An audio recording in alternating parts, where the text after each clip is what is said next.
श्री शिवाय नमस्तुभ्यम। कहते हैं जो 12 ज्योतिर्लिंगों का दर्शन कर ले उसके 7 जन्मों के पाप भी नष्ट हो जाते हैं।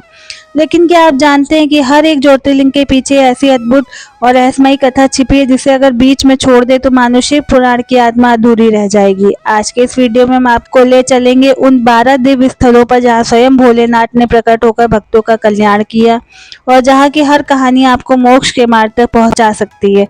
तो जुड़े रहिए अंत तक, क्योंकि यह यात्रा सिर्फ स्थानों की नहीं बल्कि आत्मा और महादेव के मिलन की है। पहला है सोमनाथ ज्योतिर्लिंग, गुजरात। अरब सागर के किनारे गुजरात के सौराष्ट्र क्षेत्र में स्थित सोमनाथ को 12 ज्योतिर्लिंगों में पहला माना जाता है। कथा है कि चंद्रदेव का विवाह दक्ष प्रजापति की 27 कन्याओं से हुआ था, पर उनका स्नेह केवल रोहिणी पर रहा, बल्कि बाकी पत्नियों की शिकायत पर दक्ष ने चंद्रदेव को श्राप दिया कि उनका तेज क्षीण हो जाएगा। श्राप से पीड़ित चंद्रदेव ने प्रभास क्षेत्र में भगवान शिव की घोर तपस्या की। प्रसन्न होकर शिव ने उन्हें आंशिक मुक्ति दी, जिससे चंद्रमा घटने बढ़ने लगा और यह पहला ज्योतिर्लिंग प्रकट हुआ। ऐतिहासिक रूप से सोमनाथ मंदिर कई बार विनाश और पुनर्निर्माण का साक्षी रहा है।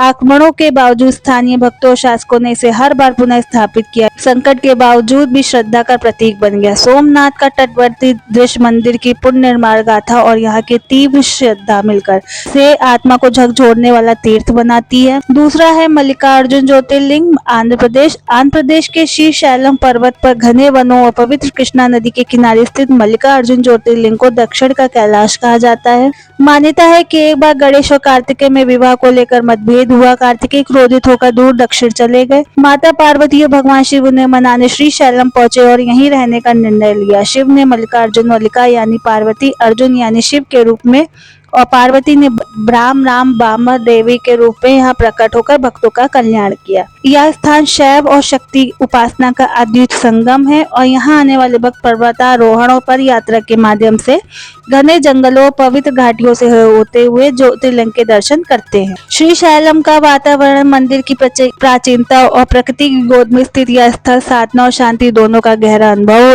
देता है। तीसरा है महाकालेश्वर ज्योतिर्लिंग, उज्जैन।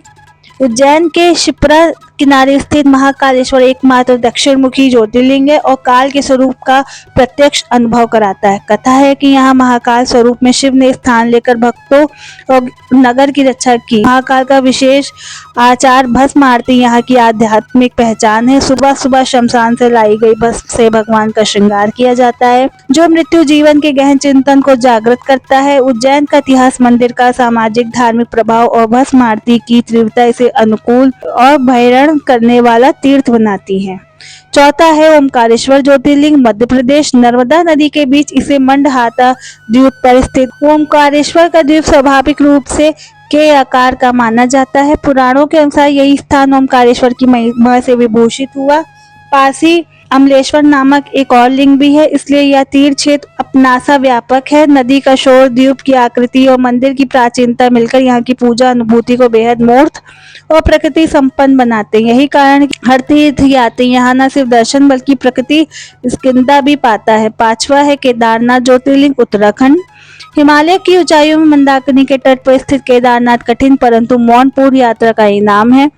महाभारत की कथा के अनुसार पांडवों ने अपने युद्ध पापों के निवारण हेतु शिव की खोज की और शिव ने यहाँ बाल रूप में प्रकट होकर लिंग रूप ग्रहण कर लिया। बर्फ, पहाड़ों, बदलती जलवायु और ऊंचाई के कारण यहाँ का दर्शन आत्मनिर्मोचन है और आत्मविश्लेषण का अवसर बन जाता है। कठिन पदयात्रा के बाद जो शांति मिलती है वही केदारनाथ का सच्चा फल है। छठा है भीमाशंकर ज्योतिर्लिंग, महाराष्ट्र। सहारदी की हरियाली में बसा भीमाशंकर वो स्थान है जहाँ शिव ने भीमाशंकर रूप धारण करके त्रिपुरासुर जैसे असुरों का नाश किया था, इसलिए इसकी कथा शक्ति और विजय से जुड़ी है। यहाँ से भीमा नदी निकलती है और आसपास का घना जंगल ध्यान निवास के लिए अनुकूल है। प्राकृतिक विविधता, वन्य जीव और प्राचीन मंदिर स्थापित भक्ति के साथ साथ प्रकृति प्रेमी यात्रियों को भी अपनी ओर खींचते हैं।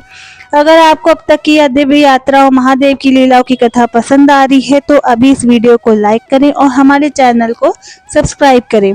चलिए अब यात्रा को आगे बढ़ाते हैं और बाकी ज्योतिर्लिंगों की कथाएं सुनते हैं। सातवां है काशी विश्वनाथ ज्योतिर्लिंग, वाराणसी। गंगा के तट पर स्थित वाराणसी का विश्वनाथ हिंदू धर्म का हृदय माना जाता है। कहा जाता है कि काशी वह स्थान है जिसे स्वयं शंकर ने अपने त्रिशूल पर धारण किया है।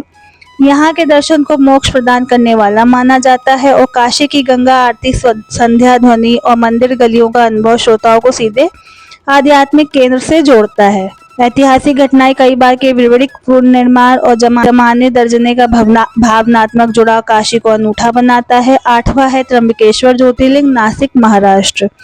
त्र्यंबकेश्वर त्रिकालात्मक अर्थ वाला स्थान है। यहाँ का लिंग तीनों मुख वाला है। ब्रह्मा विष्णु महेश के प्रतीक स्वरूप में गोदावरी नदी का उद्गम यही माना जाता है और गौतम ऋषि से जुड़ी पौराणिक कथाएं इस तीर्थ की पवित्रता बढ़ाती हैं। नासिक त्र्यंबकेश्वर का वातावरण तीर्थ कम और पुण्य कर्मों के फलों के लिए अनुकूल है। यहाँ की कुशावर्त कुंड और तीर्थ स्थल मन को भीतर तक छू लेते हैं। 9वां है वैजनाथ ज्योतिर्लिंग, झारखंड। देवघर के वैजनाथ धाम को वैजनाथ का रूप कहा जाता है। पारंपरिक कथा के अनुसार रावण की भक्ति और देवताओं की चाल के कारण यह लिंग यहीं स्थिर हो गया। इसे रोगनाशक और वैद्य की उपचार प्रेरित कृपा देने वाला माना जाता है, इसलिए वैद्य शब्द यहाँ की महत्ता को दर्शाता है। श्रावणी मेला और यहाँ की तीर्थ यात्रा बहुत व्यस्त रहती है। भक्तों की भीड़ और तीर्थ स्थल का शांत वेदना मिश्रित माहौल इसे भावनात्मक रूप से गहरा बनाता है। 10वां है नागेश्वर ज्योतिर्लिंग, द्वारका, गुजरात। द्वारका के निकट समुद्र पर स्थित नागेश्वर का संबंध पुराणों में दारुक नामक राक्षस और नाग संबंधी कथाओं से जुड़ा है। पारंपरिक कथाओं के अनुसार शिव ने यहाँ नागेश्वर रूप धारण कर भक्तों की रक्षा की थी। समुद्री किनारे की स्थिति और प्राचीन समुद्री कथा यहाँ का तीर्थ को अलग बनाती है। समुद्र लहरों के पास खड़ा यह मंदिर श्रद्धा और रहस्य का मिश्रण देता है। 11वां है रामेश्वरम ज्योतिर्लिंग, तमिलनाडु। रामेश्वरम द्वीप पर स्थित रमानाथ स्वामी मंदिर वो स्थान है जहाँ भगवान राम ने रावण से युद्ध से पहले समुद्र पार करने से पहले रेत से शिवलिंग स्थापित कर पूजा की थी। यही कारण है कि यह दक्षिण का प्रमुख पवित्र केंद्र माना जाता है। यहाँ का विशाल गलियारा तीर्थ स्थल संरचना और समुद्र तीर्थ का संयोजन भक्तों को शांति और उत्साह दोनों देता है। राम शिव का यह मिलन भारतीय धार्मिक स्मृति में खास स्थान रखता है। 12वां है घुश्मेश्वर ज्योतिर्लिंग, महाराष्ट्र में। घुश्मेश्वर ज्योतिर्लिंग वेरू में एलोरा गुफाओं के पास स्थित है। पुराणों में घुश्मान नामक भक्त की तपस्या और शिव की दया से जुड़ी कथा है। यहाँ की जड़ है। यह मंदिर अपनी हेमपंथी शैली की नक्काशी और एलोरांचल के साथ जुड़ाव के कारण स्थापत्य और पौराणिक आनंद दोनों देता है। छोटे लेकिन तीव्र भाव वाले इस तीर्थ का अनुभव अक्सर तीर्थ यात्रियों के मन में लंबे समय तक घर कर जाता है। अगर आपको यह मेरा वीडियो पसंद आया हो तो प्लीज लाइक शेयर सब्सक्राइब कीजिएगा। श्री शिवाय नमस्तुभ्यं।